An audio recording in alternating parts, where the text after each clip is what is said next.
എനിക്ക് വേണ്ട അവരുടെ ഒരു സൗജന്യവും എനിക്ക് വേണ്ട. ഞാൻ അവരുടെ വിമാന കമ്പനി കയറൂല. ഞാൻ നടന്നു പോയാലും ഇവരുടെ വിമാനത്തിൽ കയറൂല.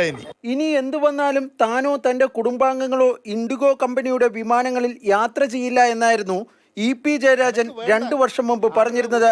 ഈ തീരുമാനത്തിന്റെ അടിസ്ഥാനത്തിൽ കണ്ണൂരിൽ നിന്ന് തിരുവനന്തപുരത്തേക്കുള്ള ജയരാജന്റെ യാത്ര പലപ്പോഴും ട്രെയിനിലായി.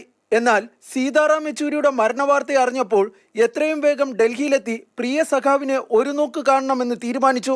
കിട്ടിയ വിമാനത്തിൽ ഡൽഹിയിലെത്താനായി പിന്നെ ശ്രമം. കിട്ടിയതാകട്ടെ ഇൻഡിഗോ വിമാനവും. സീതാറാം യെച്ചൂരിയോടുള്ള സ്നേഹത്തിനു മുന്നിൽ ഒരു നിലപാടും തടസ്സമാകരുതെന്ന തീരുമാനത്തെ തുടർന്നാണ് കരിപ്പൂരിൽ നിന്ന് ഡൽഹിയിലേക്ക് ഇൻഡിഗോ വിമാനത്തിൽ യാത്ര ചെയ്തതെന്നും ജയരാജൻ പറഞ്ഞു. 40 കൊല്ലക്കാലത്തിലധികം ഞാനുമായിട്ട് അഭേദ്യമായി ബന്ധമുള്ള, പക്ഷെ അദ്ദേഹം അന്തരിച്ചപ്പോൾ ഞാൻ ഏറ്റവും പ്രാധാന്യം കൊടുക്കുന്ന അദ്ദേഹത്തെ കാണുക എന്നുള്ളതാണ്. ഇൻഡിഗോ വിമാനം ബഹിഷ്കരിക്കാൻ അന്നെടുത്ത തീരുമാനം ശരിയായിരുന്നുവെന്ന് ജയരാജൻ അഭിപ്രായപ്പെട്ടു.